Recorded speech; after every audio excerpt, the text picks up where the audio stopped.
In today's episode, I visit with Ben Colton from State Street Global Advisors and Rusty O'Kelly from Russell Reynolds and Associates on their recent joint paper, Board Oversight of Racial DE&I. This is Bart Peterson, and you are listening to Across the Board on the Compliance Podcast Network. Across the Board is a production of the Compliance Podcast Network. Hello, everyone. This is Tom Fox back for another episode. And today I have with me Ben Colton, State Street Global Advisors, and Rusty O'Kelly, Russell Reynolds and Associates. Gentlemen, first of all, thank you so much for taking time to visit with me today. Could you tell us your current positions?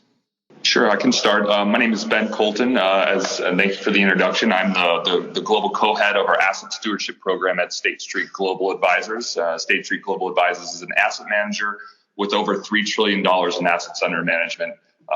Happy to be here with you. And I'm Rusty O'Kelly. I co-lead the board and CEO practice at Russell Reynolds. Russell Reynolds is one of the 5 largest global search firms in the world. Gentlemen, you wrote an article entitled Board Oversight of Racial DE&I, and I was really impressed by the article, and I should say co-wrote with also Holly Fetter.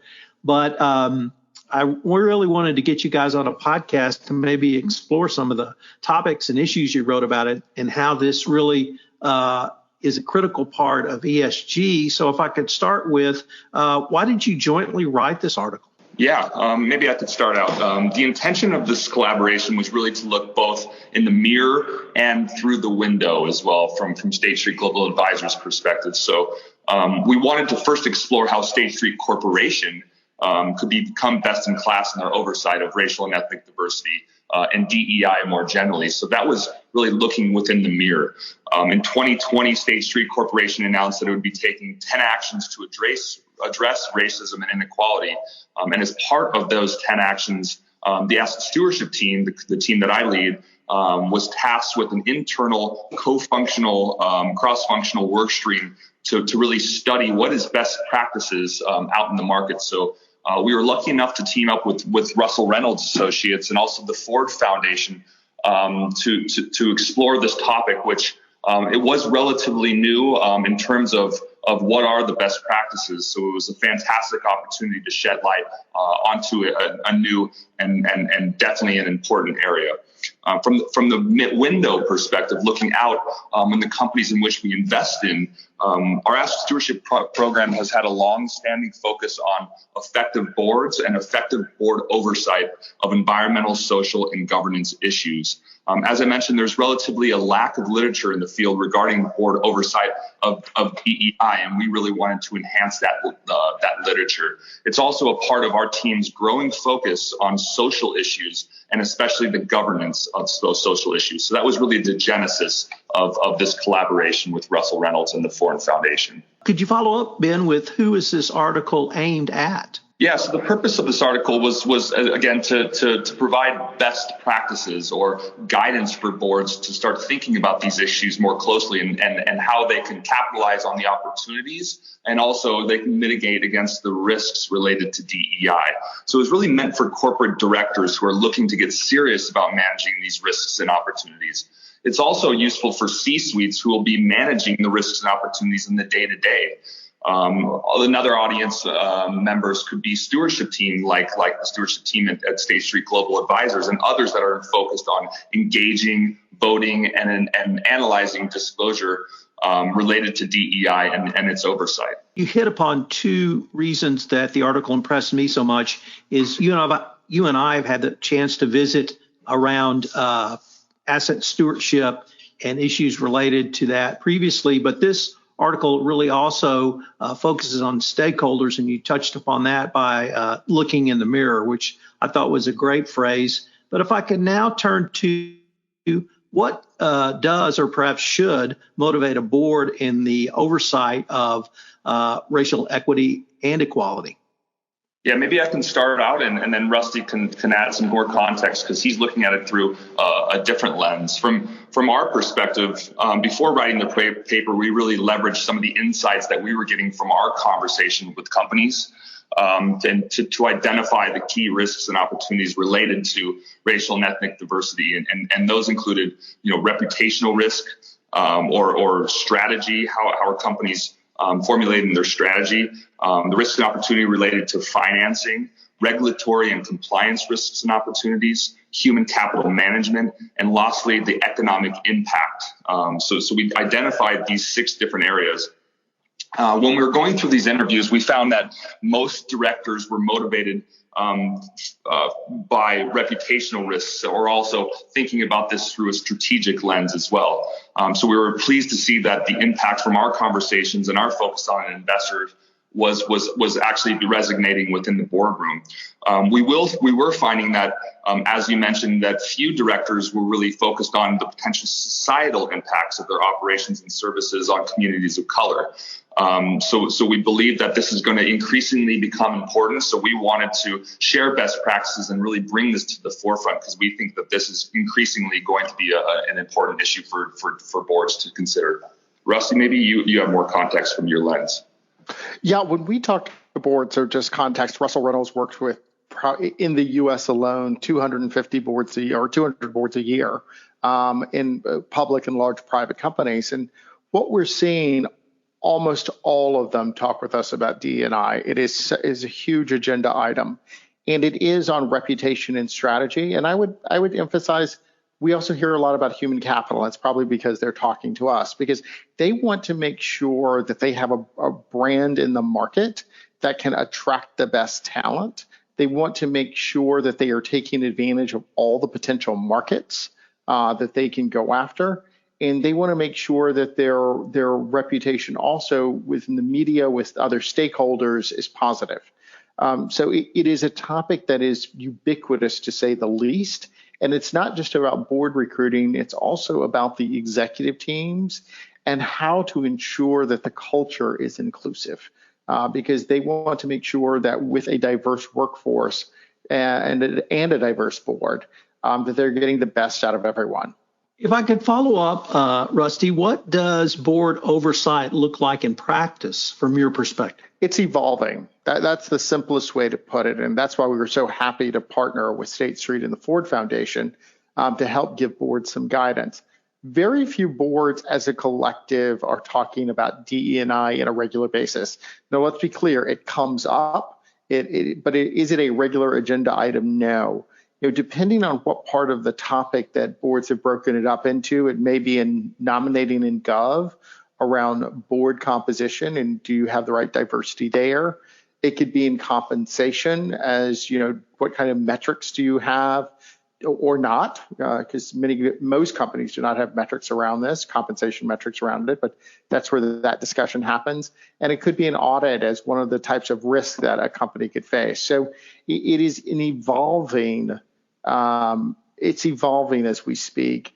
And that's why this paper is so helpful, because it will help give boards guidance on where particular topics can go, and that it can be part of and should be part of the full board agenda. Rusty, what type of metrics do you suggest a board employee look at or request from their corporation they're overseeing? I think it has to be customized based on the impact you want to have and based on your business. So we all know the adage, what gets measured gets done.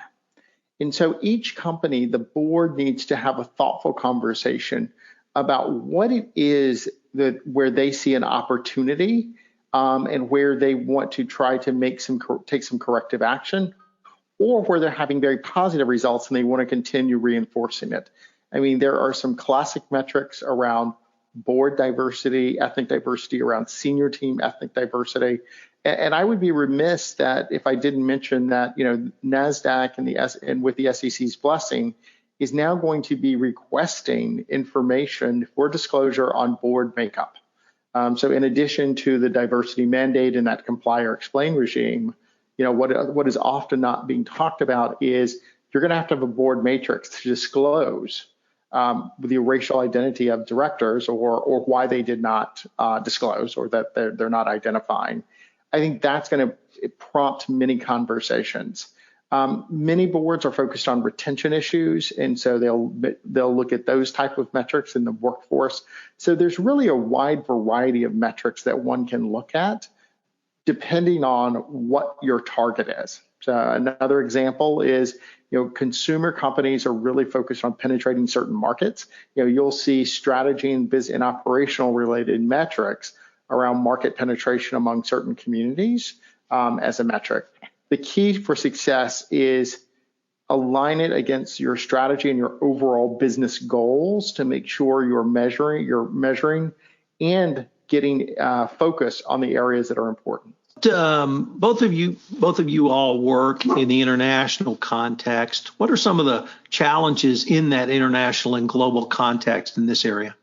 Yeah, maybe I can start. State Street Global Advisors is an investor across the globe, so many different markets. So I think that first and foremost, one of the challenges is that diversity is going to simply mean different things in different jurisdictions, different contexts. So what it means in one country may be different than it means to another country. Furthermore, even across the United States, or if you look at a company's footprint in terms of the operations or the communities in which it's operating within, diversity is going to mean different things. So having a universal definition is very, very difficult. Also, the access to data is a challenge. In some markets, data collection is either prohibited or there's a lot of restrictions around it. So we're lucky here in the United States to have a standardized format in the form of EEO1 surveys, but we understand that it's not a perfect tool, but it is a good starting point. So considering racial and ethnic diversity in a particular context is a challenge. Also education. So directors not always being educated on the context outside of their own regional or personal experience. So that's a place where Rusty and his team can also get involved in terms of the education. And lastly, I think a challenge is as Rusty mentioned, it's a constantly evolving field. So getting up to speed with current events, best practices. That's something, why we felt it was useful to partner with the Ford Foundation and Russell Reynolds as well, because this is a constantly evolving field, and we want to get different perspectives looking at it and understanding, what are the challenges and opportunities that boards are facing. Yeah, I completely agree with everything Ben said and don't want to repeat it. I would add on that be clear in what you're looking for around diversity. As you look around the world, diversity means different things, and how you define diversity can be truly nuanced, not just in the macro sense Ben was talking about.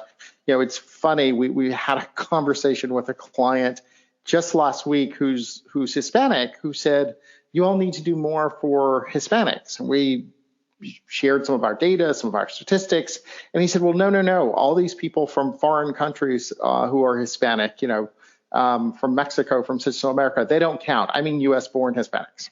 What do you mean they don't count?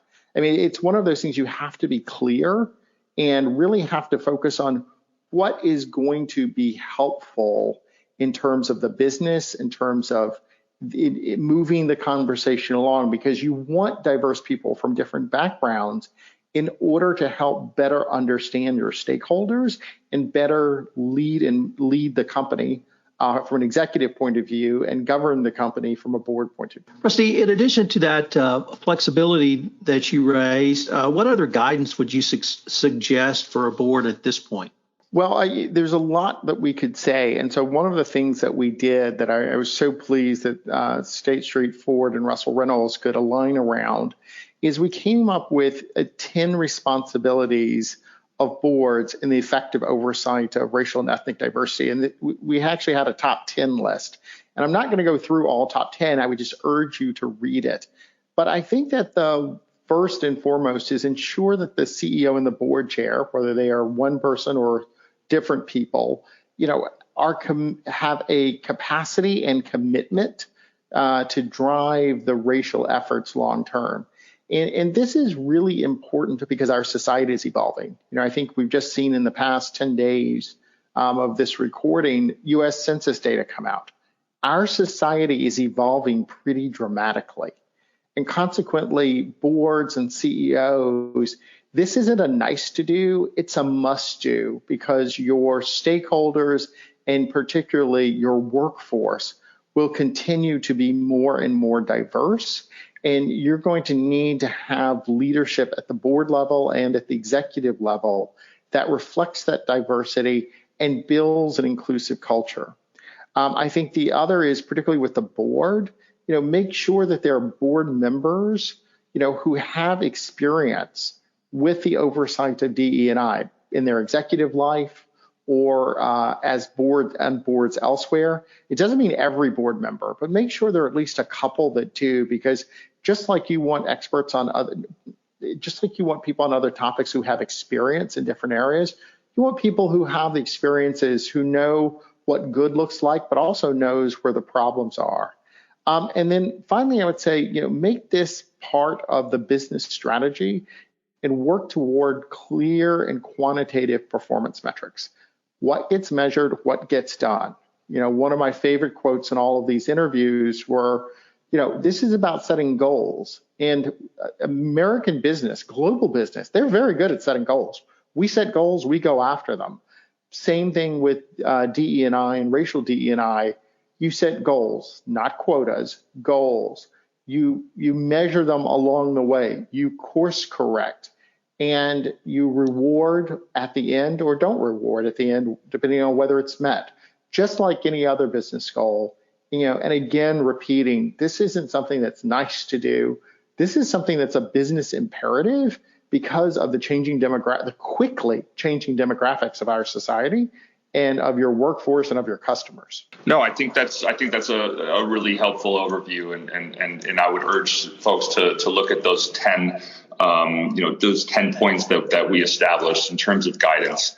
And I think it's really critical for us as stewards. It's not just a business imperative for companies to look at, but the reason I'm looking at it through my lens from an asset stewardship perspective is because this is about value. This is about generating long-term value, sustainable value creation, having a strategy, having oversight as these important issues. Because at the end of the day, managing the risks and opportunities related to DEI is financially material to the long-term value of a company. We truly believe that. And Ben, I want to build on that. I work at one of the 5 largest recruiting firms in the world. The number of really high caliber talent, senior management, C-suite talent, that equate DE&I to culture, to whether they can be included. And it's not just diverse people. It's also people who are from the majority who go, look, if we're not good at DE&I, I wonder how I'm going to fit in. Because people don't take jobs for 30 years anymore. Talent moves. And if you want the best talent, and if you want talent that is going to be able to contribute, DE&I is really about creating an inclusive culture where everyone can contribute. That is a business imperative. Because if you lose the war for talent in a knowledge-based economy, your company will not be as successful as others. Absolutely. It is not steel mills anymore.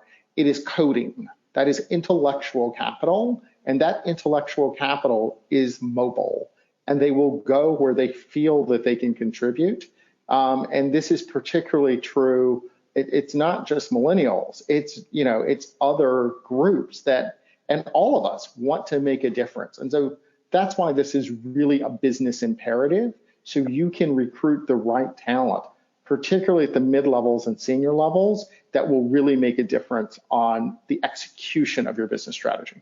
And the tone starts at the top. I mean, the tone starts at the top when you think about leadership, when you think about the C-suite, and you think about the board having a focus on this. I know, when State Street Corporation announced their 10 actions to really become best in class and how we're looking within the mirror, it sets the tone throughout the organization. It creates a sense of pride, and it also helps at establishing an inclusive culture. And as Rusty pointed out, the drivers of value are changing within the corporate America and across corporations across the world. If you look at the main driver of valuations, it's now intangible assets, where it used to be tangible assets, property, plant, and equipment. Now it's intellectual property. It's innovation. And so if you're not addressing these issues, you're not establishing an inclusive culture, if you're not promoting cognitive diversity, then it's increasingly becoming a business risk. And you're going to, you're going to be exposing investors to more risk if you're not establishing a culture that's inclusive, that's promoting this type of innovation, innovative thinking, and differences in perspectives. I would just add one more point. One of my favorite studies on the value of this is not from, one of the big consulting firms or a big university. It's from the Carlyle Group. And I urge your listeners to go on the website. Thank you for listening to this episode of Across the Board. We're going to link to the State Street Global 2020 Asset Stewardship Report in our show notes. I would suggest you check it out. It's chock full of great information, and it will help every compliance practitioner to think through the issues of ESG, sustainability, and what they have seen is. Thanks so much for joining us. I hope you'll join us in our next episode and Across the Board, where we continue to explore issues related to boards of directors, clients, risk management, and now ESG why a company in the portfolio outperform versus others. They have all the data. They can control the inputs. And if you look on their website, I think it's really impressive to see the work that they did and to show the clear link between diversity and value creation. We'll be right back after a word from our sponsor.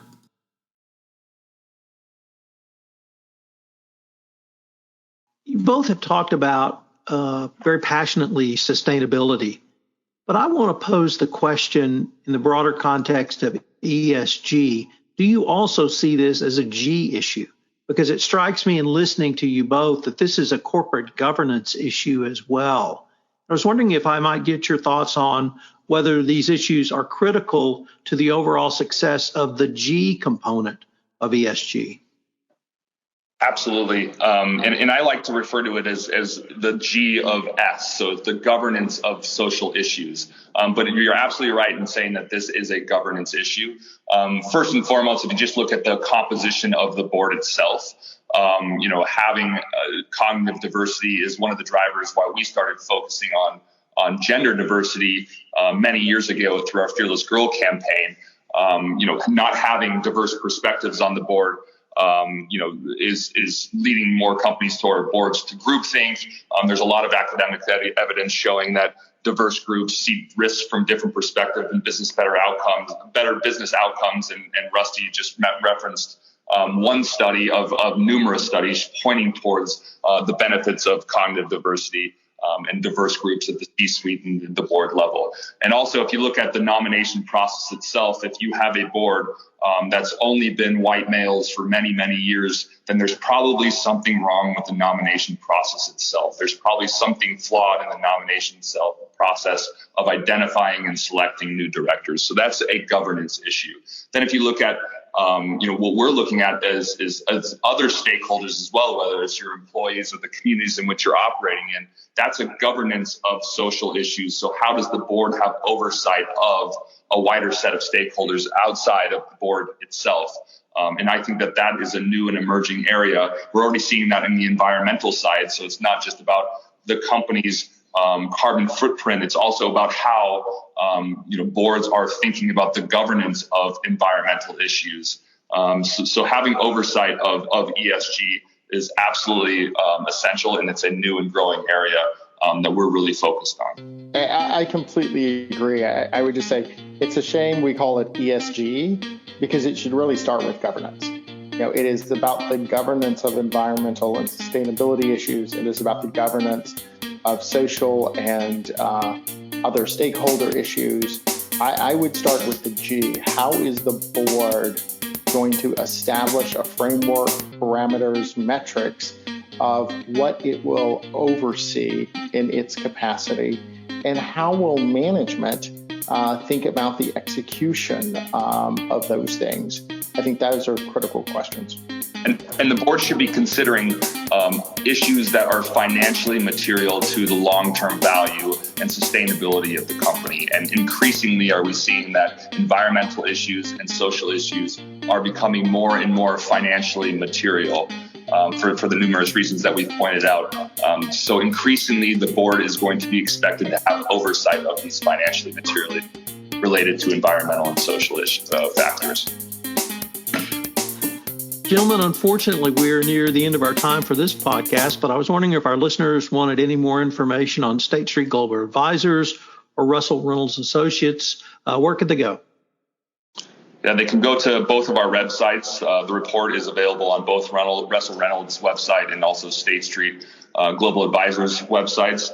Additional guidance from how we're looking at diversity inclusion or diversity more generally is also available on our website. We've been talking about the article Board Oversight of Racial DE&I. We're going to link to the article in our show notes.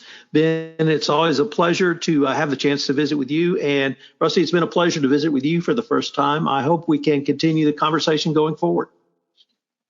Well, thank you very much. It's been a pleasure. I appreciate the invitation. And Ben, always good to see you. Likewise. Thank you both. I appreciate your time. Hello, everyone. This is Tom Fox again. Thank you for listening to this episode of Across the Board. We're going to link to the article Board Oversight of Racial DE&I in the show notes, so I hope you will check out that article. Also, I hope you will check out my new podcast, the ESG Report, where we talk about more of these ESG issues in greater detail. Thanks so much for joining us. I hope you'll join us in our next episode in Across the Board, where we continue to explore issues related to boards of directors, compliance, risk management, and now ESG and sustainability.